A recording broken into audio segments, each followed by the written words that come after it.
the senator's bride, who ran away with a slave the night before her wedding, Mississippi. 1840, the magnolia blossoms hung heavy in the humid Mississippi air, their sweetness mingling with the scent of tobacco and river mud that drifted through the open windows of the Whitmore plantation. Inside the grand manor, servants bustled about with frantic energy, preparing for what was to be the social event of the season, the wedding of Miss Eliza Whitmore to the distinguished William Carrington, a man of substantial wealth and political influence from New Orleans. Eliza stood before the gilded mirror in her chambers, her reflection pale and ghost-like in the candlelight. The wedding gown hung beside her like a spectre, its ivory silk and Brussels lace representing everything she was expected to be: obedient, beautiful, silent. At 21, she possessed a sharp intelligence that her father, Senator Whitmore, had always regarded as an unfortunate flaw in an otherwise suitable daughter. He had spent considerable effort tempering her spirit, reminding her that a woman's greatest virtue was compliance. "The seamstress will return at dawn for final adjustments," her mother announced, sweeping into the room with practiced grace. "You must sleep well, Eliza. Dark circles would be most unbecoming." Eliza nodded mechanically, but her thoughts were miles away, drawn inexorably to the small cabin behind the tobacco barns where Samuel lived among the other enslaved people who made the Whitmore fortune possible. She had known him since childhood, when they had been playmates before the rigid boundaries of their society had erected invisible walls between them. But those walls had proven permeable to something neither laws nor custom could contain. It had begun innocently enough 3 years prior, when Eliza had discovered Samuel playing a battered violin in the stables, coaxing melodies so hauntingly beautiful that she had been transfixed. In a world where enslaved people were forbidden educations and denied humanity, Samuel had somehow taught himself to read and write, scratching letters in the dirt with sticks, memorizing passages from books he glimpsed in the manor. His mind was as remarkable as his music, and Eliza had found herself drawn to him in ways that terrified and exhilarated her. Those early days had been fraught with danger, neither of them fully understood at first. Eliza would slip away during her afternoon walks when her mother believed she was taking constitutional exercise in the gardens. She would venture to the stables under the pretense of checking on her mare, lingering in the shadows to listen as Samuel played melodies that seemed to speak directly to her soul. He would notice her presence, his fingers faltering on the strings, fear flickering across his face before he would carefully set the violin aside and lower his eyes in the submissive posture that enslaved people were required to maintain. "Please," Eliza had whispered that first day, "don't stop. It's beautiful." Samuel had remained motionless, his jaw tight. "Miss Whitmore, it ain't proper for you to be here. If your father— My father is in Jackson for the legislative session," she had said softly, "and I'm merely admiring a talented musician. Is that so terrible?" It was terrible, of course. Terrible and forbidden and dangerous beyond measure. For months they maintained a careful distance, their interactions limited to those brief musical interludes. Samuel never looked directly at her, never spoke unless she asked a direct question, always maintained the fiction that he was property and she was mistress. But slowly, imperceptibly, something shifted. Eliza began bringing books from her father's library, leaving them in the stable with pages marked, knowing Samuel would find them and devour their contents before dawn when he had to return them. She discovered that he had an extraordinary memory. He could read a passage once and recite it perfectly weeks later. He loved philosophy and poetry, subjects that her father believed unsuitable for women, but which Eliza had secretly studied anyway. The first time Samuel forgot himself and met her eyes directly, discussing a passage from Rousseau about natural rights and human dignity, they both froze in horror. It was a violation of the most fundamental social rule. Enslaved people were never to look directly at white people, especially white women, as if eye contact itself could transmit dangerous ideas about equality and shared humanity. "I'm sorry," Samuel had gasped, immediately lowering his gaze. "I didn't mean I forgot myself, miss." "Don't apologize," Eliza had said, her heart racing. "Look at me, Samuel. Please." When his eyes met hers again, she saw in them not servility but a person. Intelligent, thoughtful, fully human despite a society determined to deny that humanity. It was in that moment that something irrevocable happened between them, something that would eventually lead them both to this desperate flight. The dangers multiplied exponentially as their connection deepened. The overseer, a brutal man named Hutchins, began to notice Samuel's absences from the slave quarters during evening hours. Twice, Samuel had been whipped for what Hutchins called wandering and getting ideas above his station. Eliza had watched from her window as the lash fell, each crack of the whip tearing at her own flesh, knowing she was the cause of his suffering, yet unable to stop seeking his company. They developed elaborate systems of communication. A particular arrangement of flowers in the garden meant it was safe to meet. A candle in a specific window indicated danger. They met in the ruined gazebo deep in the oak grove, a forgotten corner of the property where they could speak freely for precious stolen moments. During these meetings, they talked of everything: philosophy, literature, music, their dreams and fears. Samuel shared stories of his mother, sold away when he was 7 to settle a gambling debt.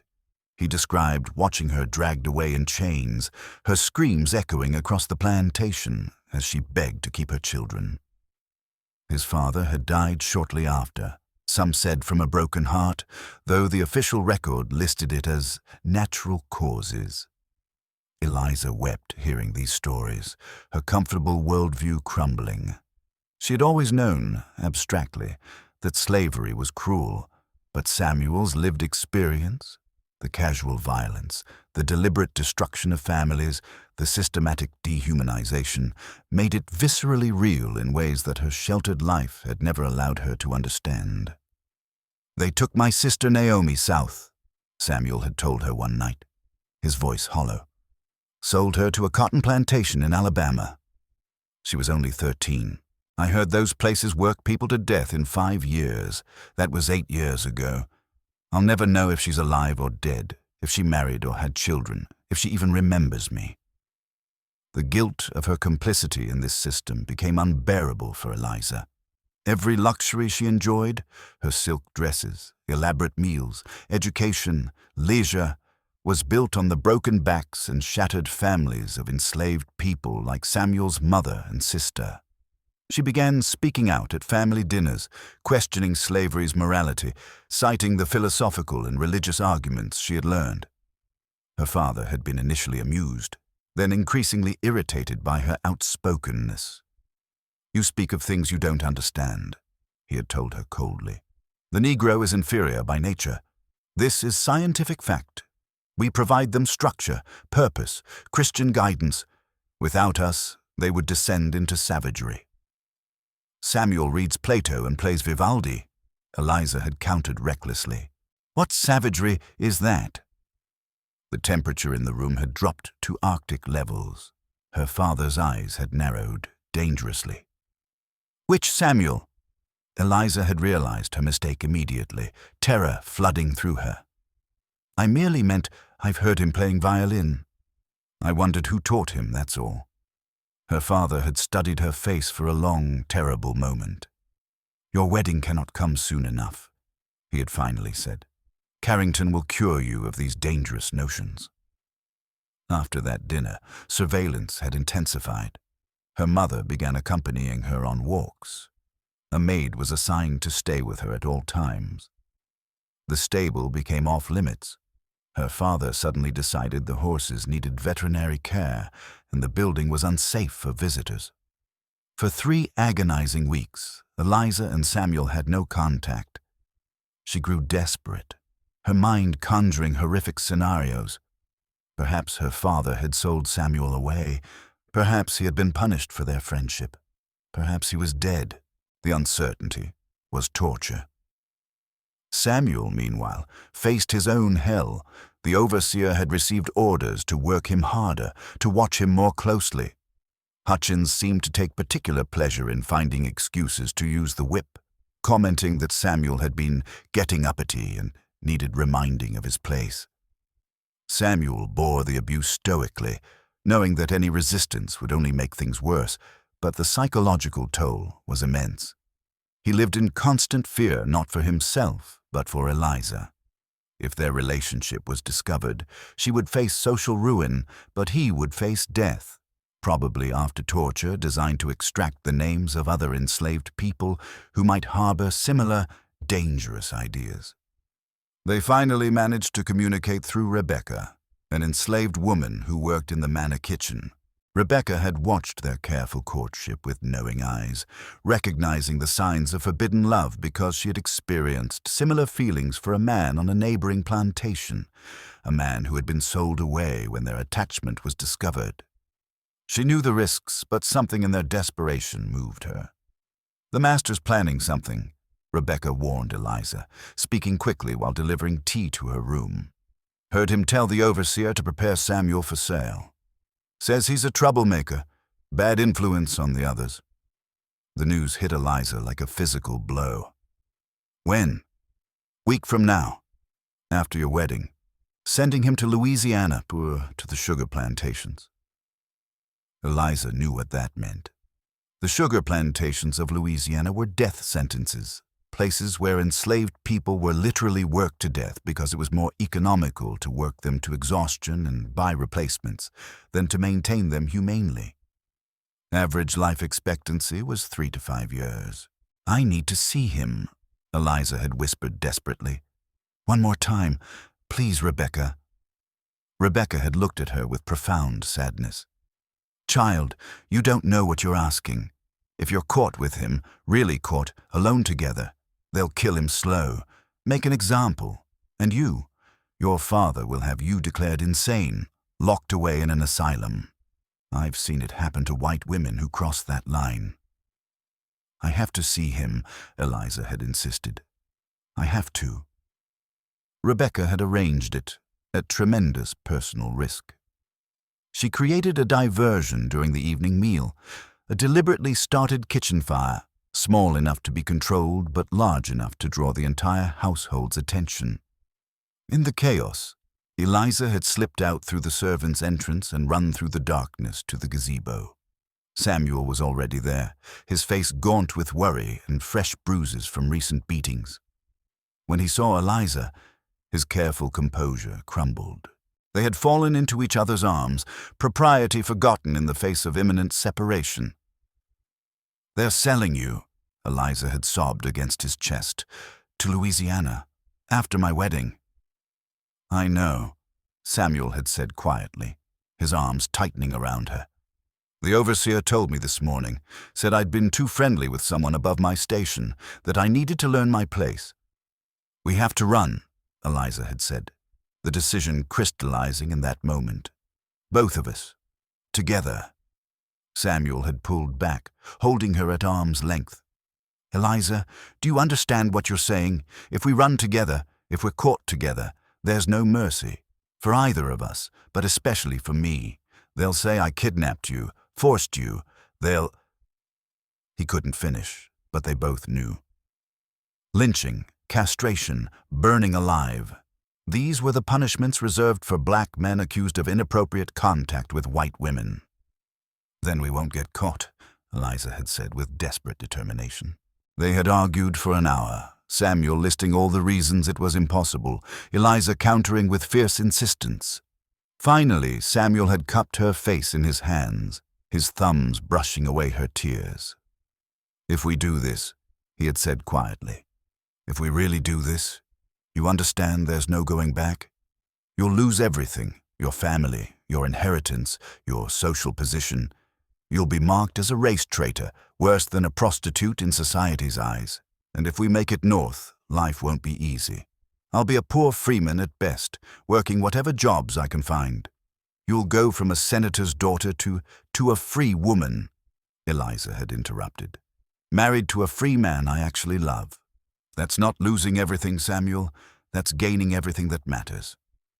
The word married had hung between them, acknowledging for the first time the true nature of their feelings. In that moment, despite the terror and uncertainty, something like joy had flickered across Samuel's face. "I love you," he had whispered.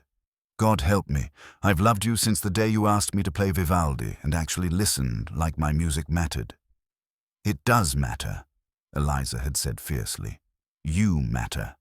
More than my father's political career, more than my mother's social standing, more than this whole rotten system that treats human beings as property." They had begun planning then, speaking in urgent whispers, knowing their time was limited. Samuel had connections, a network of enslaved people who passed information and sometimes helped runaways. There were whispers of the Underground Railroad, of Quakers and free black people who guided fugitives north. The journey would be dangerous, perhaps impossible, but staying meant Samuel's death and Eliza's lifelong captivity in a different form. The hardest part of their secret courtship had been maintaining the pretense of normalcy. Eliza had to smile through fittings for her wedding dress, accept congratulations from society ladies, pretend enthusiasm for her upcoming marriage to William Carrington. She met Carrington several times during the engagement period, each encounter reinforcing her desperation to escape. Carrington was a cold man who viewed women as decorative property and enslaved people as farm equipment. During one particularly horrifying dinner conversation, he had casually mentioned his approach to plantation management. "I find that regular whippings, even for minor infractions, maintain discipline, and I never hesitate to sell off troublemakers regardless of family ties. Sentiment has no place in business."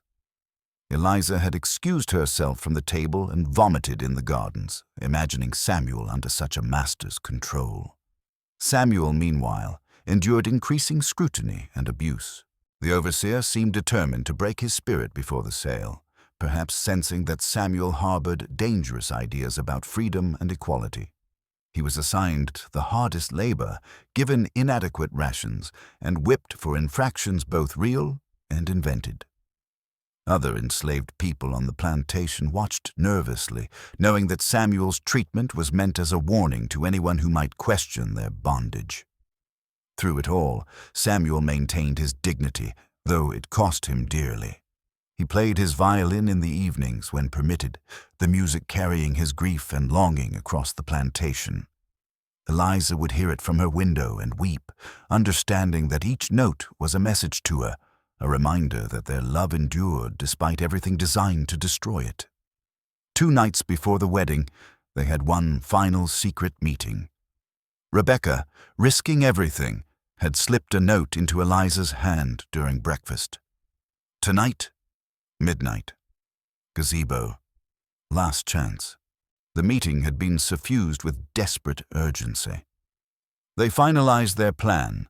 Eliza would leave a note for her parents, pack minimal supplies, and meet Samuel after the household was asleep. They would head north, following the rivers and seeking out Underground Railroad stations. It was a slim hope, but it was hope nonetheless. "I'm terrified," Eliza had admitted, her voice shaking. "So am I," Samuel had said, pulling her close. "But I'm more terrified of a life without you, of dying in a Louisiana cane field, knowing I never fought for something better."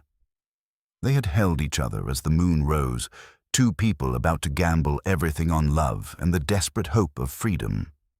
Now, standing before her mirror on the eve of her wedding, Eliza took a deep breath and began her final preparations. The magnolia-scented night air drifted through her window, carrying with it the distant sound of Samuel's violin playing one last melody before their flight. A melody that spoke of sorrow and hope intertwined, of endings and beginnings, of a love that refused to be contained by the cruel boundaries of their world. She touched the letter she had written, her words inadequate to explain the magnitude of her choice. But some truths were too large for language, expressible only through action. Tonight she would act.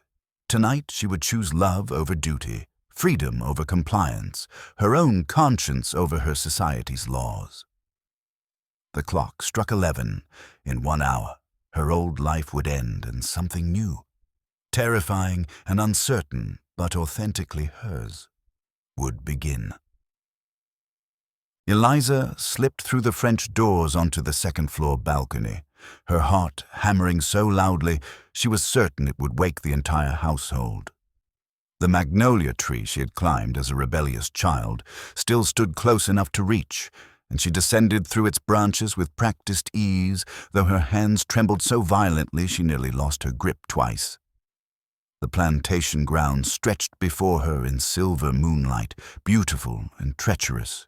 She knew every path, every hiding place, but tonight the familiar landscape felt transformed into hostile territory.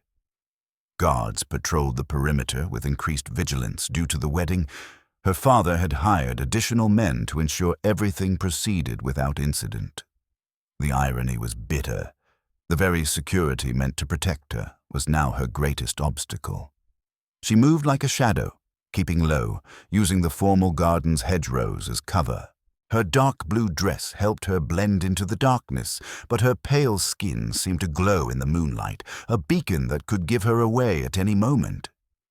Every sound made her freeze: the hoot of an owl, the rustle of possums in the undergrowth, the distant bark of the plantation's hunting dogs that could track a scent for miles. Samuel was waiting at their designated meeting place, the ruined gazebo deep in the oak grove where Spanish moss draped like funeral shrouds. He stood when he saw her, his face etched with conflict. He was a striking man, tall and lean with intelligent eyes that had witnessed too much cruelty. Tonight, those eyes held both hope and terror. In his hands, he clutched a small bundle containing his few possessions, his violin wrapped carefully in cloth to protect it from damage, and a small Bible that he had painstakingly learned to read in secret, risking brutal punishment if caught. Eliza had protested bringing the violin. It was extra weight they couldn't afford, but Samuel had been adamant. "Miss Eliza," he began, his voice barely above a whisper, still unable to break the habit of deference. "You shouldn't. We can't." "Don't," she interrupted, grasping his hands. They were calloused from hard labor, scarred from years of abuse, yet gentle and steady. "Don't call me miss. Not tonight. Tonight, we're simply two people choosing freedom." Freedom. Samuel's laugh was bitter, edged with hysteria he was trying to suppress. "You know what they do to runaways. You know what they do to—" He couldn't finish. The unspeakable violence inflicted on enslaved people who dared escape was legendary, designed to terrorize others into submission. Runaways were often tortured before being killed, their bodies displayed as warnings. And for a black man accused of absconding with a white woman, the punishment would be unimaginably worse. Castration, burning alive, slow dismemberment, all before cheering crowds who viewed such atrocities as public entertainment and necessary enforcement of the racial order. "Then we won't get caught," Eliza said with more confidence than she felt. Her hands were still shaking, her breath coming in short gasps. "I have money, maps, and a plan. There are people in the north who help fugitives. The Underground Railroad is hundreds of miles away." Samuel counted, his voice strained. "Through slave-hunting territory, across rivers, past patrols. Eliza, if they catch us, they'll kill me. Kill me slowly, make it a spectacle. And you? Your father will have you declared insane, locked in an asylum where they'll drug you, chain you, maybe lobotomize you. That's if the mob doesn't get you first. White women who cross the color line." He stopped, unable to articulate the violence that awaited her if their relationship became public knowledge. "My life is already destroyed," she said fiercely, her voice breaking. "Tomorrow, I become William Carrington's property just as surely as if he'd purchased me at auction. The only difference is that my cage will be nicer. He'll own my body, my children, every moment of my existence. I'll spend my life watching him brutalize people like you and being expected to smile and say nothing. At least this way, I'll have lived one true moment." Samuel searched her face, looking for doubt, for hesitation. Finding none, he nodded slowly, acceptance and terror warring in his expression. "Then we go north, to Ohio, if we can make it. I heard tell of folks in Cincinnati who help runaways. It's over 200 miles, maybe more. We'll have to avoid main roads, travel only at night, cross the Ohio River somehow." They set out immediately, following the creek that wound northward through the property. The water would confuse the hounds when pursuit began, a technique Samuel had learned from other enslaved people who had attempted escape over the years, though most had been caught and punished so severely that their stories served as warnings rather than inspiration. For the first hour, they made good progress, wading through the shallow creek, stumbling over moss-slick rocks in the darkness. The forest closed around them, alive with night sounds, owls hooting, possums rustling through undergrowth, the distant howl of coyotes. Every sound made them freeze, hearts pounding, certain they had been discovered. Samuel led the way with quiet confidence born from years of secretly exploring these woods. Enslaved people were forbidden from leaving the plantation without passes, but Samuel had often risked punishment to trap small game to supplement the meager rations provided by the overseer. He knew the terrain, knew where the ground was solid and where treacherous sinkholes waited to swallow the unwary. They had covered perhaps 5 miles when disaster struck. As they emerged from the creek to cross a moonlit cotton field, the bowls already picked clean, leaving skeletal plants that rustled eerily in the night breeze. Samuel reached back to help Eliza up the muddy bank. For a brief moment, her pale skin caught the full moonlight, reflecting like a beacon. A shout rang out across the night. "There, by the field, someone's out there." A patrol. The senator had posted extra guards for the wedding, wanting to ensure no disruptions to the social event of the season. The guards had spotted the flash of Eliza's pale skin in the moonlight. "Run!" Samuel grabbed Eliza's hand, and they plunged into the cotton rows, the sharp leaves slashing at their faces and arms, drawing blood. Behind them, more shouts erupted, followed by the terrifying baying of hounds, bloodhounds specifically trained to track human scent, animals that had been starved to make them more aggressive. They ran with desperate speed, Samuel leading them in a zigzag pattern to confuse their pursuers, a technique he had learned from stories whispered in the slave quarters about the rare successful escapes. Eliza's lungs burned, her corset constricting her breathing, her skirts tangling around her legs. She hitched them up indecently high, no longer caring about propriety when survival was at stake. They crashed through the cotton field and into the dense pine forest beyond, low branches whipping at them, pine needles slick beneath their feet.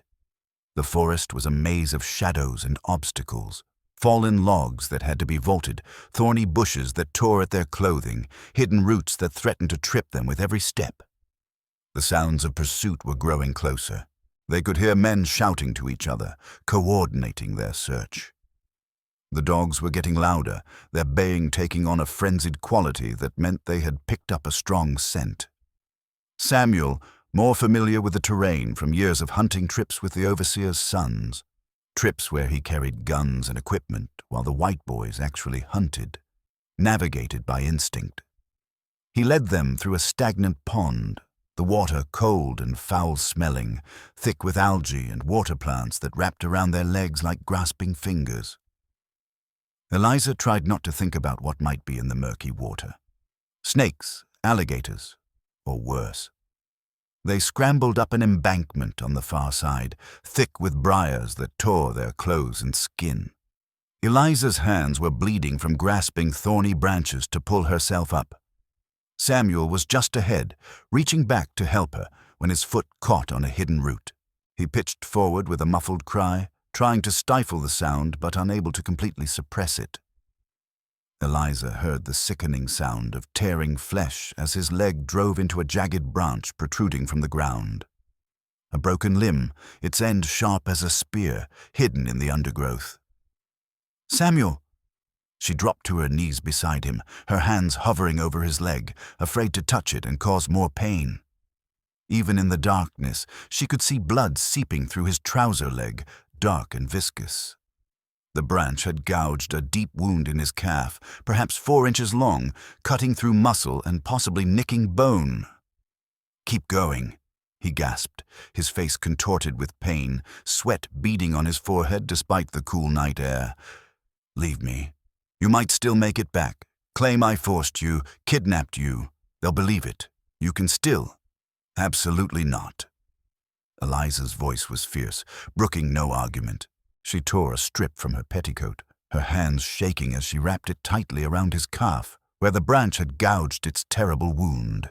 The cloth immediately soaked through with blood, but she tied it as tightly as she dared, hoping to slow the bleeding. "Can you walk?" Samuel tested his weight on the leg and immediately stumbled, biting back a cry of agony. The injury was worse than either of them wanted to acknowledge, deep enough that bone might be damaged, the kind of wound that could easily become infected and kill him even if they escaped immediate capture. "I can try." The dogs were getting closer, their baying echoing through the trees with terrifying clarity.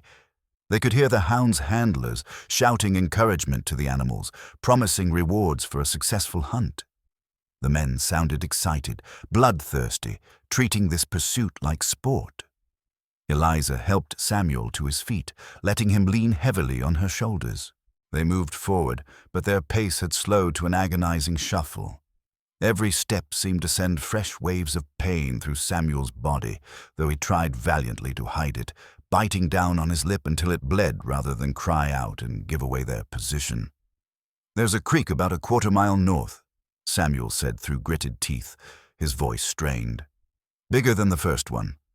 If we can reach it, maybe we can throw off the dogs. Water breaks the scent trail." They stumbled through the forest, Eliza's arms aching from supporting Samuel's weight, her own body screaming with exhaustion. Her expensive upbringing had never prepared her for this kind of physical ordeal.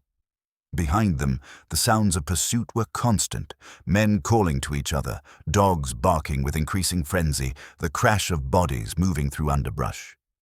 "They're gaining," Samuel panted. "Eliza, you have to—" "Don't even say it," she interrupted fiercely. "We're together, Samuel. Together or not at all." When they finally reached the creek, it was wider and deeper than the first, its current swift from recent rains. The water looked black and menacing in the moonlight, moving fast enough to be dangerous. Samuel looked at Eliza, his expression anguished. "I can't swim it. Not with this leg. The current will take me under." "Then we'll wade," Eliza said firmly, though doubt gnawed at her. The creek looked treacherous. "Hold on to me." They entered the water, and immediately the current grabbed at them, threatening to sweep them downstream. The water was chest-deep and shockingly cold, stealing their breath. Samuel's injured leg dragged uselessly, and twice he nearly went under, only Eliza's desperate grip keeping him afloat. Halfway across, a shot rang out. The bullet struck the water near them, sending up a gout of spray. On the far bank, silhouettes appeared. More guards, cutting off their escape route. They had been outmaneuvered, driven into a trap. "Into the current," Samuel shouted. "Let it take us downstream. It's our only chance." They released their footing and let the river carry them, gasping and choking as they were swept along. The current was far stronger than they had anticipated, bouncing them off rocks, submerged logs threatening to trap them underwater. Eliza felt her strength failing, her arms going numb in the frigid water. She clung to Samuel, and he to her, and together they fought to keep their heads above water. The river carried them for what felt like miles, but was probably only one, the current eventually moderating as the creek widened. Finally, it deposited them on a sandbar, both of them coughing violently, shivering so hard their teeth chattered. Samuel's makeshift bandage had washed away in the river, and his leg was bleeding freely again, the water around them tinting pink. Eliza tore more fabric from her dress, now soaked and heavy, and rewrapped the wound as tightly as she could, though her hands were numb with cold and barely functional. "They'll find us," Samuel said weakly, his voice thin with pain and exhaustion. His face was pale in the moonlight, his lips tinged blue from cold and blood loss. "Eliza, you need to go. Tell them I forced you, kidnapped you. They'll believe it. You can still—" "Stop," Eliza said fiercely, cupping his face in her cold hands, forcing him to meet her eyes. "I will not leave you. I will not let you sacrifice yourself for my comfort. We are in this together, Samuel. Together or not at all. Do you understand me?" Tears streaked his face, cutting through the mud and blood. "I love you," he whispered, his voice breaking. "God help me, I love you, and it's destroyed us both. Everything I touch. My mother, my sister, and now you. I destroy everything." "No," Eliza said softly, pressing her forehead against his, her own tears mingling with his. "Loving you is the first true thing I've ever done. If this is destruction, then I choose it gladly, and we're not destroyed yet. We're still here, still fighting, still free." They held each other as the eastern sky began to lighten with the promise of dawn, the darkness slowly giving way to gray. The sounds of pursuit had faded. Perhaps the river had confused their trail, at least temporarily. But they both knew the reprieve was temporary. Once full daylight came, the search would intensify.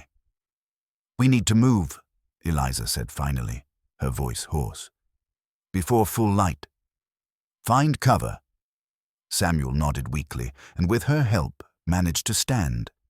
His leg had stiffened, the muscles cramping around the wound, and the pain was clearly excruciating. He bit down on a stick Eliza handed him to keep from crying out, his jaw muscles bulging with the effort. They moved into the dense forest that bordered the river, seeking cover. Every step was agony for Samuel, his injured leg barely able to bear weight.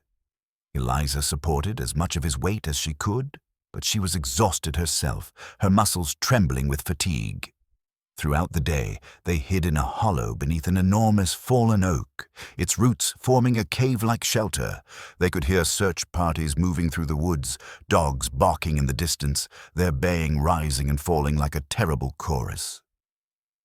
Each time the sounds grew close, they pressed deeper into their hiding place, Samuel's hand gripping Eliza's so tightly that her fingers went numb, both of them holding their breath until the searchers passed. As the sun climbed higher, Samuel's condition worsened. His skin grew hot to the touch, fever setting in from the infected wound.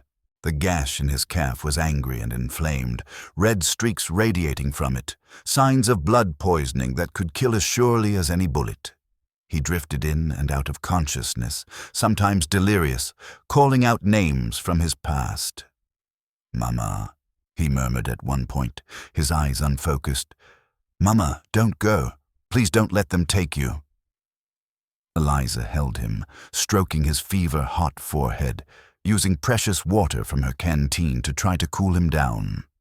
She knew he was reliving the trauma of his mother's sale, that terrible day when he was 7 years old and had watched her dragged away in chains, her screams echoing across the plantation as she begged to stay with her children. "Naomi," he whispered later, tears streaming down his face. "Sister, where are you? Are you still alive?"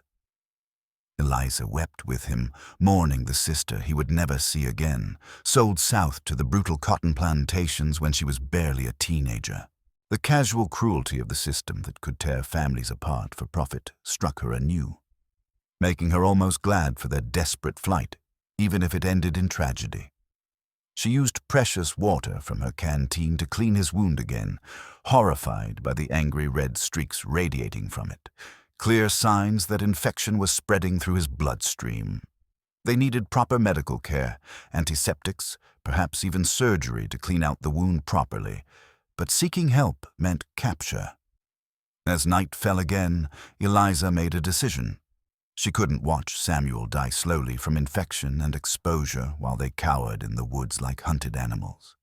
They needed help, even if it meant risking everything. "Samuel," she whispered, rousing him from feverish sleep.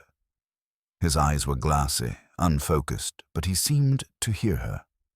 "There's a Quaker family about 10 miles east of here, the Hutchinsons. Rebecca told me about them. They're said to help fugitives on the Underground Railroad. If we can reach them—" "Too dangerous," Samuel mumbled, His voice slurred. Bounty hunters watch those places. Set traps. Pretend to be helpers, then. Eliza knew he was right. There were stories of fake safe houses, of bounty hunters posing as abolitionists to lure desperate fugitives into capture. The reward on their heads had probably grown. Her father would spare no expense to recover his daughter before the scandal spread beyond control. More dangerous than dying here, Eliza countered. I won't let you die, Samuel. I won't. She helped him to his feet as darkness provided cover, the effort leaving them both trembling with exhaustion. He could barely walk now, each step a monumental effort that left him gasping with pain. Eliza bore most of his weight, her own body pushed beyond anything she had thought possible.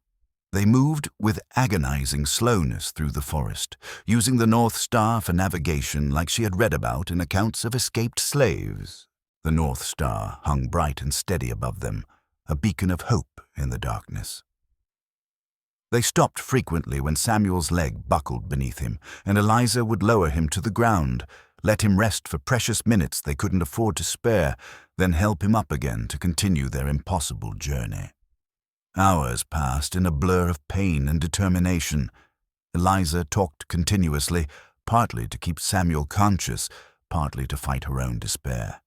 She spoke of her childhood, of the books she had loved, of a future she wanted desperately to believe in, a future where they could live freely, where Samuel could play his violin in concert halls instead of slave quarters, where she could write and think and be something more than a decorative object in a man's home. "Would you marry me?" Samuel asked suddenly, his words slurred with fever, his mind wandering between present and some imagined future. If we lived in a different world, if we were different people. "We don't live in a different world," Eliza said softly, tears streaming down her face. "We live in this one. And in this world, with these people, you and me, exactly as we are. Yes. 1,000 times yes." Samuel smiled then, despite the pain and fever, a genuine smile that transformed his face. "Then I'm the luckiest man alive, even dying in these woods." "You're not dying," Eliza said fiercely. "We're both going to live, Samuel. We're going to make it north, and we're going to be free, and we're going to be together. I refuse to accept any other outcome." They had stopped to rest in a small clearing, Eliza supporting Samuel's weight as he leaned against a tree. When they heard it, the distant sound of dogs again, closer than before. But mixed with the baying was something else. Voices calling in a language Eliza didn't recognize at first, a rhythmic chanting that rose and fell in patterns that seemed coded. Then she realized it was a slave spiritual, the kind sung in the fields, but the words were carefully chosen, a warning system used by the Underground Railroad to communicate with fugitives. "Follow the drinking gourd. The riverbank makes a mighty good road. Dead trees will show you the way. Left foot, peg foot, traveling on." "It's a conductor," Samuel breathed, hope flickering in his fever-bright eyes despite his deteriorating condition. "Someone from the railroad. The songs, their directions." They moved toward the voices, Eliza's heart hammering with equal parts hope and terror. This could be salvation or a trap. Bounty hunters sometimes used fake conductors to lure fugitives into capture, but they had no other choice. Samuel was dying, and she couldn't save him alone. The clearing opened into a small homestead, barely more than a ramshackle cabin with a barn that leaned precariously to one side. A black woman stood in the doorway, a lantern held high, its light spilling out like a beacon. She was perhaps 40, with wise eyes that had seen too much suffering and hands gnarled from decades of hard labor. "You're bleeding," she said simply, looking at Samuel, her expression unreadable. "And you?" Her gaze shifted to Eliza, taking in her torn dress, her pale skin, her desperate expression. "Are either the bravest or most foolish white woman I've ever seen. Maybe both." "Please," Eliza said, her voice breaking with exhaustion and desperation. "He needs help. I can pay. I have money, jewelry." "Put your money away." the woman said sharply but not unkindly. "I'm Harriet. Come inside, quickly, before someone sees. Your father's got every slave catcher in 3 counties looking for you two." The cabin's interior was sparse but scrupulously clean, the few pieces of furniture worn but well maintained. Harriet directed them to a small room concealed behind a false wall, a hiding space for fugitives, cramped but secure. She examined Samuel's leg with experienced hands, her expression grave as she probed the wound, feeling for broken bones, checking the extent of the infection. "Infection's bad," she said bluntly, meeting Eliza's eyes. "Blood poisoning spreading. He needs rest, proper medicine, and time to heal. But time's the one thing you don't have. Your father's got every slave catcher in 3 counties looking for you two. There's a reward, $500 for your return, miss, and the same for him, dead or alive." She paused, letting the weight of those words sink in. Dead or alive means most hunters won't bother bringing him back breathing. Easier to kill him and claim the reward. The words hit Eliza like a physical blow, but she forced herself to stay focused. "Can you help us reach Ohio?" Harriet studied them both for a long moment, her dark eyes seeing more than Eliza was comfortable with. "You understand what you're asking? The road north is hard enough for folks who've been planning for months, who know the routes and have contacts. You two are injured, exhausted, and every lawman from here to Cincinnati will be watching for you specifically. White woman and black man traveling together. You might as well carry a sign." "I understand," Eliza said quietly. "But I also understand that staying means death for Samuel and a life of captivity for me. I would rather die trying to be free than live in chains, even if mine are made of silk." Something flickered in Harriet's eyes. Respect, perhaps, or recognition of a kindred spirit who had also chosen impossible freedom over comfortable bondage. "There's a station 10 miles north, run by a white couple, brave enough or crazy enough to risk everything. I can get you there, but you'll have to travel in a wagon, hidden beneath produce. It's dangerous. If we're stopped and searched, if they find you, they'll burn my cabin and either kill me or sell me south. You understand that? Your freedom might cost me everything." "Yes," Eliza whispered, the weight of that responsibility crushing. "I'm so sorry. Don't apologize," Harriet said firmly.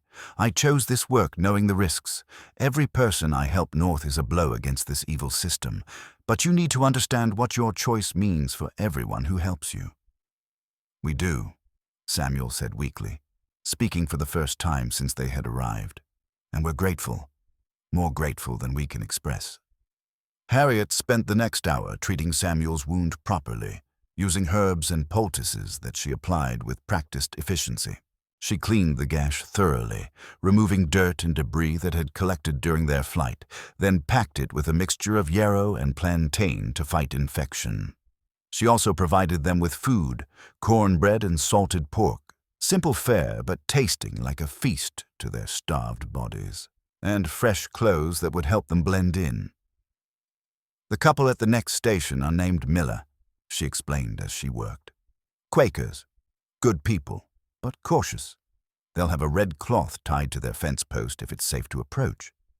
If there's no cloth, or if you see a white cloth instead, it means bounty hunters are watching, and you'll need to hide in the woods until they signal it's clear.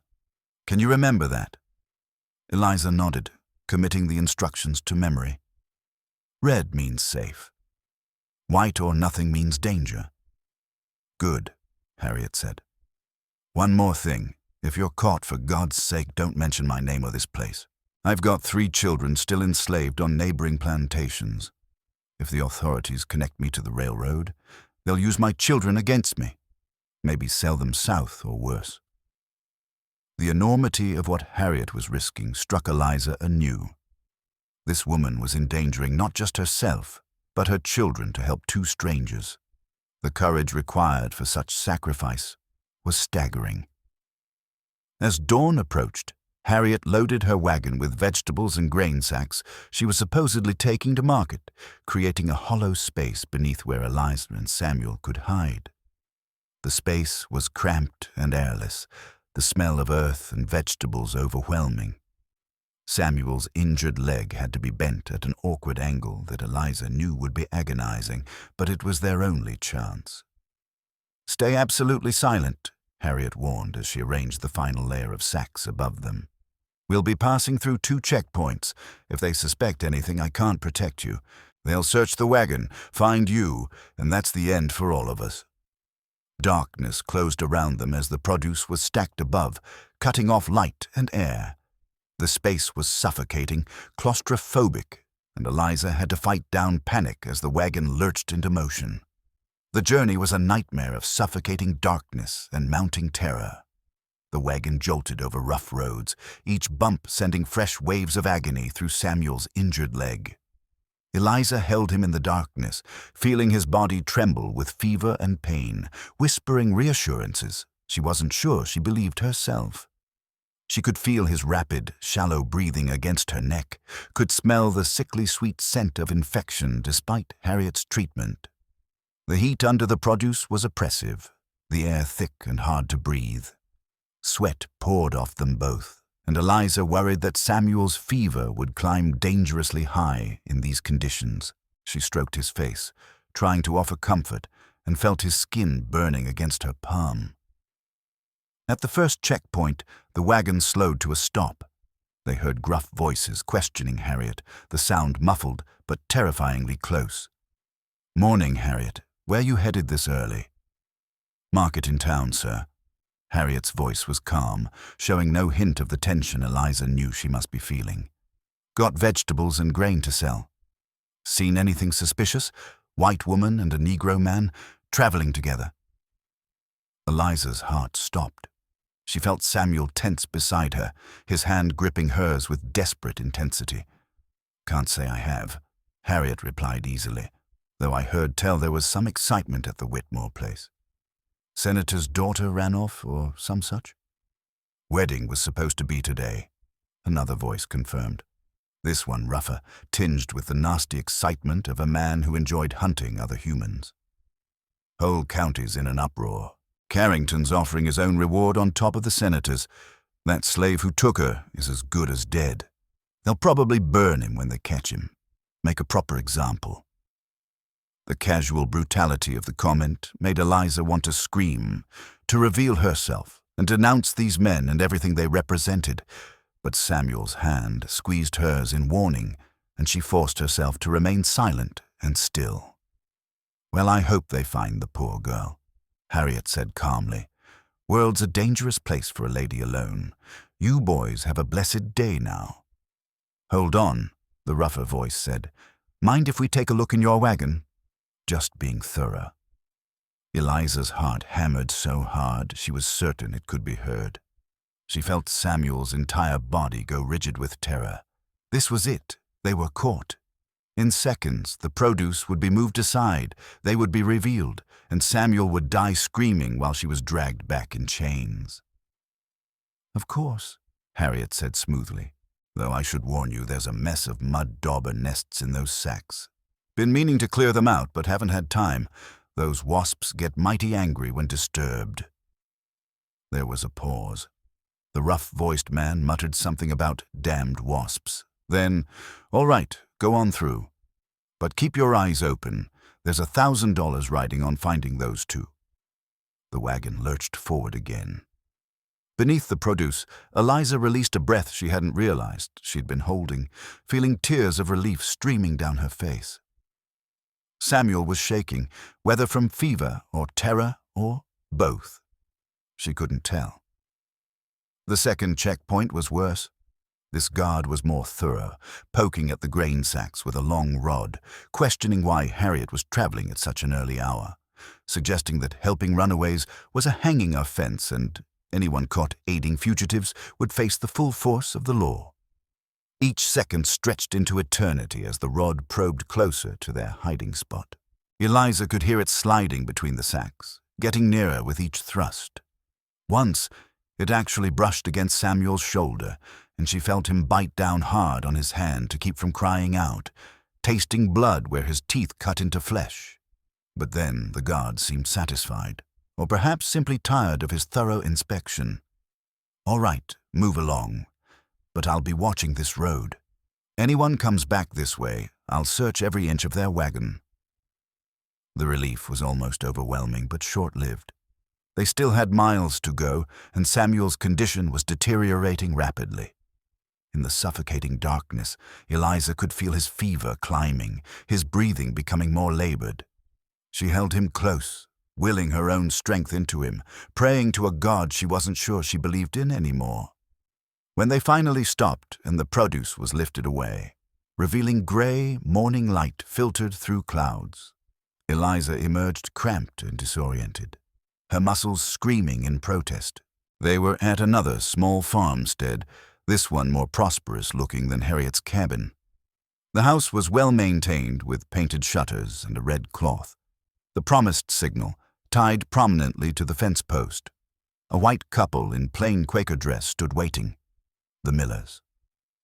"Welcome, friends," the man said quietly, his weathered face creased with concern as he took in Samuel's condition. "We've heard about thy troubles. Come, there's food and rest inside, and I have some medical knowledge that might help thy companion." Mrs. Miller, a woman with kind eyes and capable hands, helped Eliza support Samuel into the house. He could barely walk, leaning heavily on both women, his leg dragging uselessly. The Millers' home had multiple hiding places. A cellar beneath the kitchen accessed through a trapdoor hidden under a rug, a false wall in the bedroom that revealed a narrow space between inner and outer walls, even a trapdoor in the barn that led to an underground tunnel.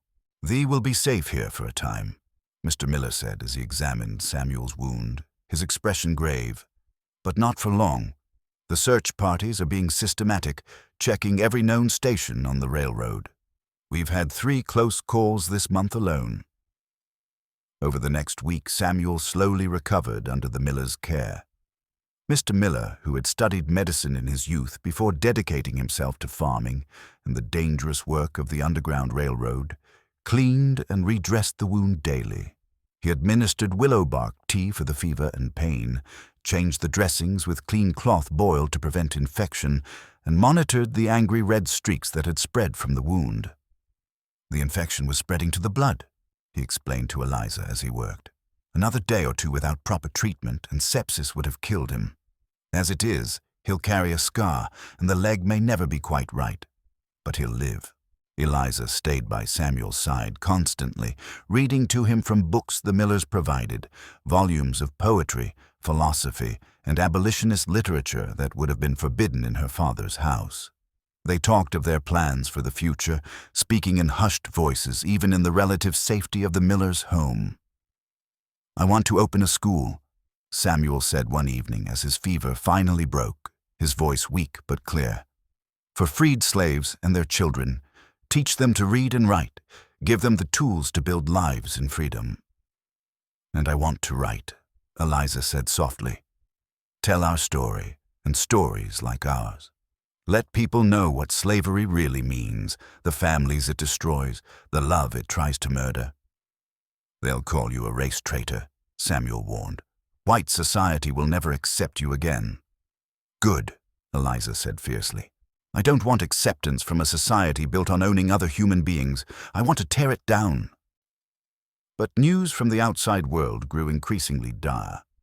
The Millers' contacts in the Underground Railroad network reported that search parties had expanded their range, systematically checking every station on the route north. Several conductors had been arrested, their homes burned, their families scattered. The authorities were making brutal examples of anyone who aided fugitives, and public sentiment, whipped into frenzy by newspaper accounts that portrayed Samuel as a dangerous predator and Eliza as a victim of kidnapping, had turned increasingly vengeful. "Thy father's offering $1,000 now," Mr. Miller told them gently one evening, his face troubled, "and he's not just hiring bounty hunters. He's calling in political favors, getting federal marshals involved under the Fugitive Slave Act. This has become about more than recovering his daughter. It's about maintaining the social order, showing what happens to those who challenge it." Eliza understood. Her flight hadn't just been a personal rebellion. It was an attack on the entire system that elevated men like her father and kept people like Samuel in bondage. They couldn't let her escape, couldn't let this story of forbidden love and interracial solidarity spread and inspire others, because it challenged the fundamental myths that justified slavery and patriarchy. "We need to move," Samuel said, though his leg was still healing, the wound closed but tender. "We're putting these people in danger every day we stay." Mrs. Miller nodded reluctantly, sadness in her eyes. "There's a route through Indiana that might work. It's longer and more difficult, less direct, but it's also less watched since the authorities focus on the main routes.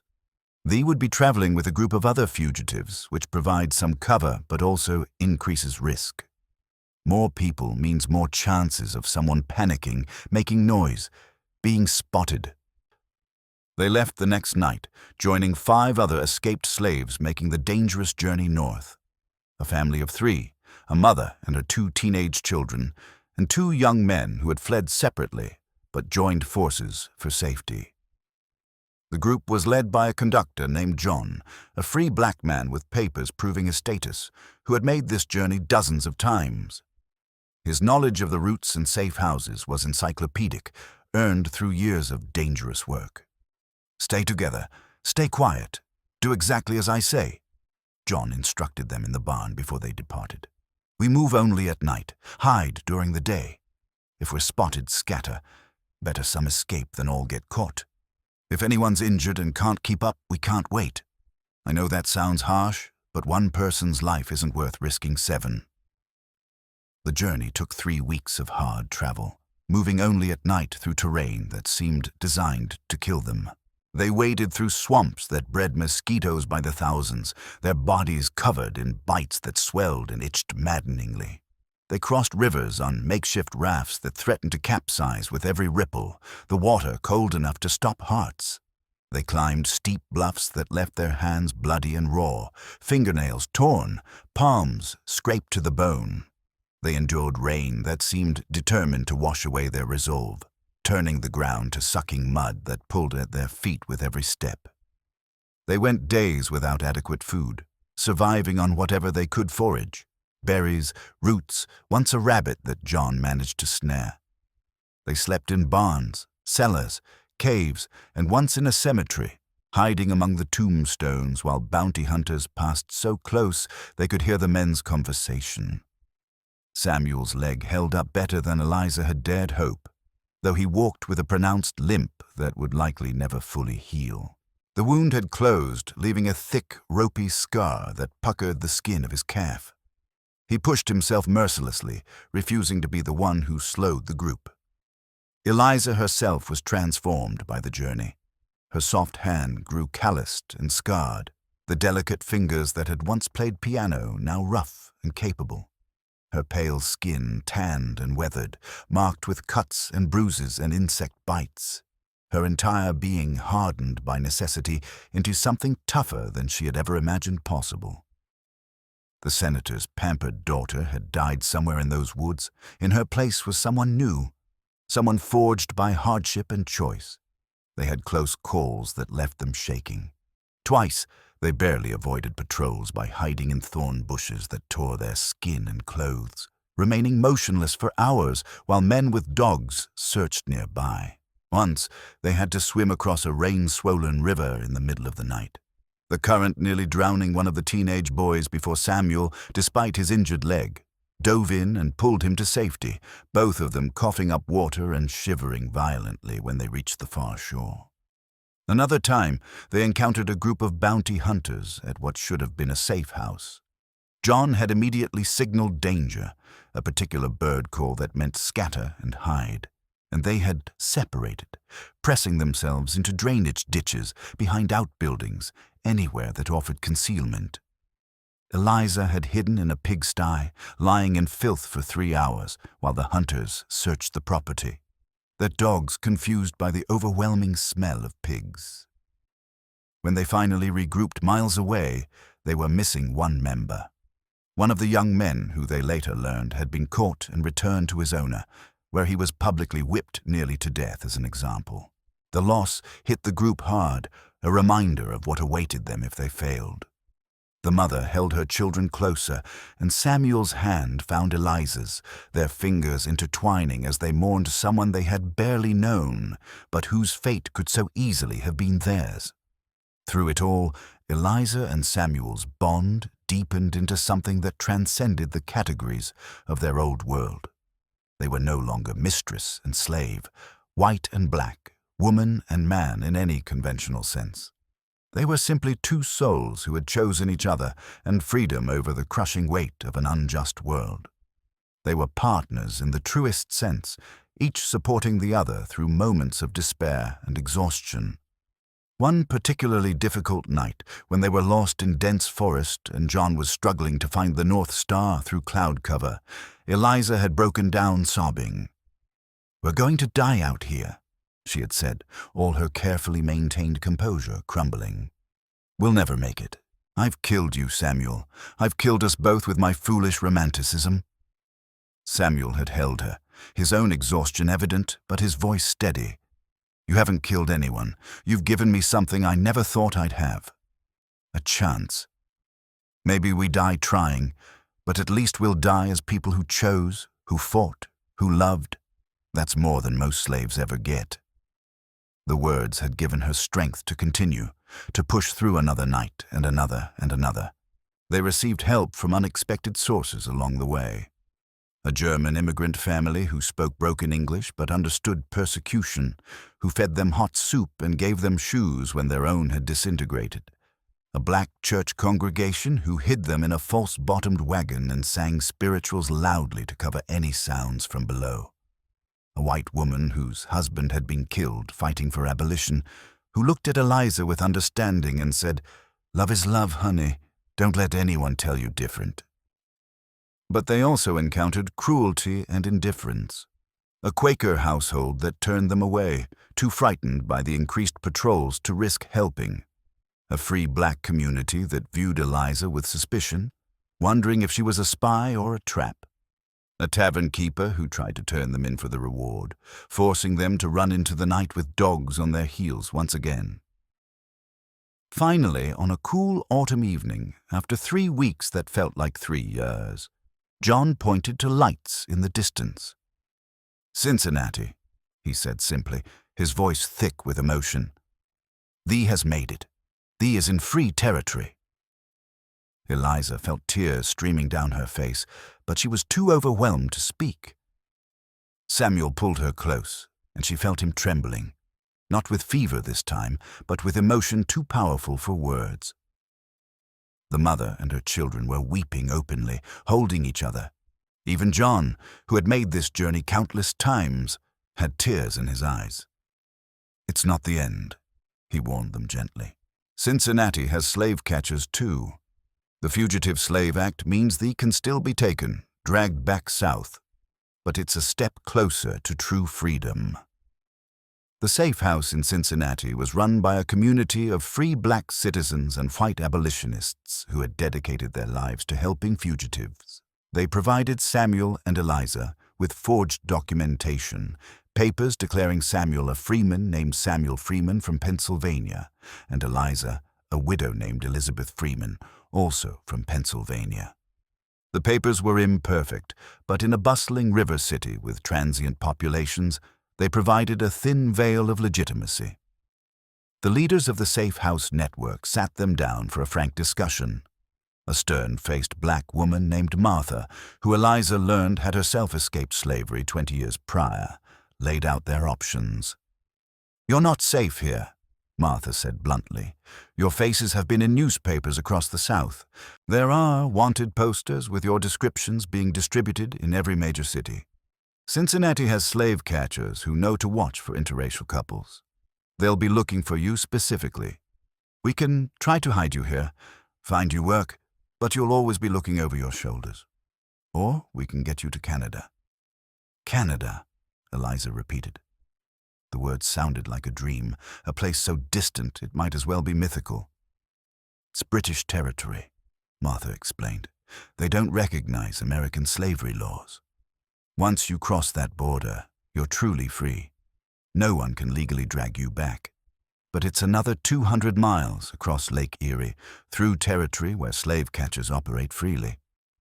Samuel looked at Eliza, his scarred face serious. "It's cold up there," he said with a slight smile, his first genuine smile since they had begun their journey. "They say winter lasts 9 months, but I hear they let a man own his own labor there, even let him marry whomever he chooses, regardless of race." Eliza took his hand, lacing their fingers together, no longer caring who saw or what they thought. "Then Canada it is." The final leg of their journey was arranged through careful coordination between multiple stations of the Underground Railroad. They traveled hidden in a hay wagon to Toledo, then waited for 3 days in a cellar while arrangements were made for passage across Lake Erie. The waiting was agony, every creak of the floorboards above sending them into panic, certain they had been discovered. Finally, on a foggy October morning, they boarded a steamer bound for Canada, traveling as servants to a white abolitionist family who provided cover. Eliza and Samuel stood on the deck as the boat pushed away from the American shore, watching the country of their birth recede into the mist. "Are you sorry?" Samuel asked quietly, his arm around her waist. "You gave up everything, your family, your wealth, your position in society. You'll never see your parents again, never return to Mississippi." Eliza thought of her father's grand mansion with its columns and chandeliers, of the silk dresses and elaborate parties, of the suffocating expectations and gilded chains that had bound her entire existence. Then she looked at Samuel, this man who had taught himself to read despite laws forbidding it, who played music that could make stones weep, who had nearly died rather than let her sacrifice herself for his safety, who had supported her through every moment of their impossible journey. "I gave up nothing that mattered," she said firmly, meaning every word, "and I gained everything. I gained myself, Samuel. For the first time in my life, I'm making my own choices, living by my own values, and I gained you. You gained a poor black man with a limp and no prospects," Samuel said, though his eyes were warm. "I gained my husband," Eliza corrected. "Or I will, as soon as we find someone to marry us properly. I gained a partner who sees me as an equal, who respects my mind as much as my heart. I gained freedom, Samuel. How could I ever regret that?" The steamer docked in Canada on a gray afternoon, rain falling in sheets. As they stepped onto the wooden pier, Samuel suddenly dropped to his knees, pressing his palms against the wet boards. "Free soil," he whispered, his voice breaking. "I'm standing on free soil. No one owns me here. No one can sell me, whip me, chain me. I'm free."